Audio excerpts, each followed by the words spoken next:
साल था 1988, महीना मई का और जगह थी अमृतसर। सिखों का सबसे पवित्र स्थान स्वर्ण मंदिर एक बार फिर खालिस्तानी अलगाववादियों के कब्जे में था। ये वो लोग थे जो भारत से अलग होकर अपना एक देश बनाना चाहते थे। देखिए, 1984 के ऑपरेशन ब्लू स्टार के जख्म अभी तक भरे नहीं थे और अब देश पर एक और गहरे घाव का खतरा मंडरा रहा था। यही सवाल इस पूरी कहानी की जान है। ये एक ऐसे अकेले इंसान की अविश्वसनीय दास्तां है जिसके दिमाग और हिम्मत ने एक बहुत बड़ी सैन्य तबाही को होने से रोक दिया। जरा सोचिए, अमृतसर की एक अंधेरी गली है, एक आदमी जो रिक्शा चालक के भेष में है, हथियारबंद आतंकवादियों से घिरा है। मौत बस चंद कदम दूर है, लेकिन उसके चेहरे पर डर का नामो निशान तक नहीं है। कहानी की शुरुआत यहीं से होती है, अपने सबसे तनाव भरे पल से। अब देखिए, ये कोई मामूली रिक्शा चालक नहीं था। ये थे अजीत कुमार डोभाल, भारत की खुफिया एजेंसी इंटेलिजेंस ब्यूरो के सबसे बेहतरीन अंडरकवर एजेंट में से एक। और उनकी जिंदगी का सबसे मुश्किल और सबसे खतरनाक मिशन अब शुरू होने वाला था। इस मिशन की अहमियत समझने के लिए हमें 4 साल पीछे चलना होगा, 1984 में। उस वक्त पंजाब आतंकवाद की आग में बुरी तरह जल रहा था और सरकार पर जबरदस्त दबाव था कि इतिहास की वो भयानक गलती दोबारा न दोहराई जाए। देखिए, 1984 के ऑपरेशन ब्लू स्टार में सेना ने सीधा हमला बोल दिया था। नतीजा क्या हुआ? पवित्र अकाल तख्त को भारी नुकसान पहुंचा, सैकड़ों जानें गईं और इसने आतंकवाद को खत्म करने के बजाय उसे और ज्यादा भड़का दिया। तो जाहिर है 1988 में सरकार किसी भी कीमत पर यह जोखिम नहीं उठा सकती थी। तो इसी नाजुक माहौल में दिल्ली में एक बहुत बड़ी मीटिंग हुई और वहीं जन्म हुआ एक ऐसे मिशन का जिसे उस कमरे में बैठा हर इंसान नामुमकिन मान रहा था। प्रधानमंत्री का आदेश बिल्कुल साफ था और इस एक लाइन ने सेना के लिए सीधे हमले के सारे रास्ते बंद कर दिए थे। अब सवाल ये था कि बिना अंदर गए, बिना एक गोली चलाए उन खतरनाक आतंकवादियों को बाहर कैसे निकाला जाए। लेकिन सबसे बड़ी प्रॉब्लम क्या थी? खुफिया जानकारी का ना होना।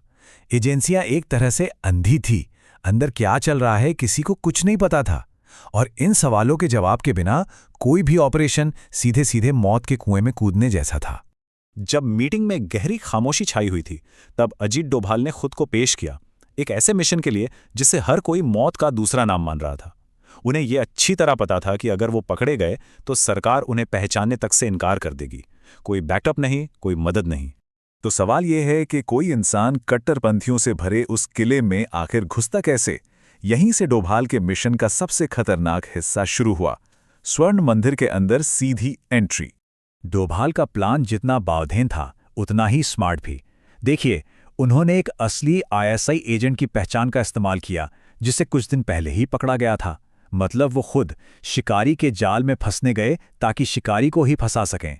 और यही अनुभव उनकी सबसे बड़ी ताकत बना। उन्होंने आतंकी कमांडर सुरजीत सिंह पंटा के सामने आईएसआई के ऐसे ऐसे अंदरूनी राज, कोडवर्ड्स और पाकिस्तानी राजनीति की वो बारीकियां रखीं जिन्हें जानना किसी भी आम भारतीय के लिए नामुमकिन था। पंटा को पूरा यकीन हो गया कि ये आदमी सच में उनकी मदद के लिए भेजा गया है। और अब कहानी पहुंचती है अपने सबसे अहम मोड़ पर, उस पल पर जहां डोभाल को वो जानकारी मिली जिसने पूरे ऑपरेशन का रुख ही पलट कर रख दिया। जब कमांडर पंटा ने बड़े घमंड से डोभाल को वो बम दिखाए जिनके दम पर वो सरकार को ब्लैकमेल कर रहा था, तो डोभाल ने एक नजर में ही पहचान लिया। वो बम पूरी तरह नकली थे। मंदिर को उड़ाने के लिए कोई विस्फोटक था ही नहीं। उनका सबसे बड़ा हथियार एक कोरा झूठ था। डोभाल ने सिर्फ बमों का सच ही पता नहीं लगाया, बल्कि उन्होंने आतंकवादियों की सही संख्या, उनके हथियारों की पूरी गिनती और उनके ठिकानों का एक पूरा नक्शा अपने दिमाग में छाप लिया था। ये वो जानकारी थी जिसने दिल्ली में बैठे प्लानर्स के हाथ खोल दिए थे।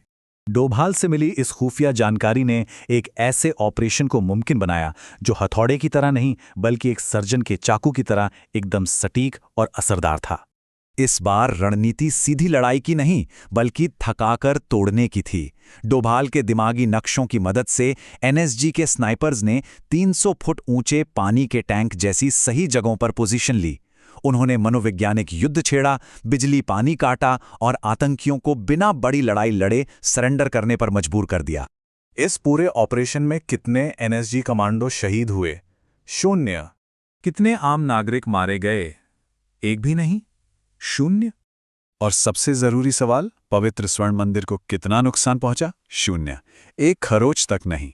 आखिरकार लगभग 200 आतंकवादियों ने सरेंडर किया और 41 मारे गए। उनका लीडर पंटा, उसने साइनाइड खा के खुदकुशी कर ली।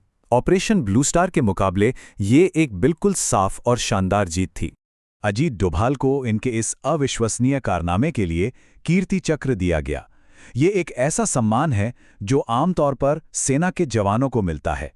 इतिहास में वो पहले खुफिया अधिकारी बने जिन्हें ये सम्मान मिला, और ये इस बात का सबूत था कि दिमाग की एक चाल युद्ध के मैदान की 1000 बंदूकों से ज्यादा ताकतवर हो सकती है। तो ये कहानी हमें एक बड़े सवाल पे लाकर छोड़ देती है।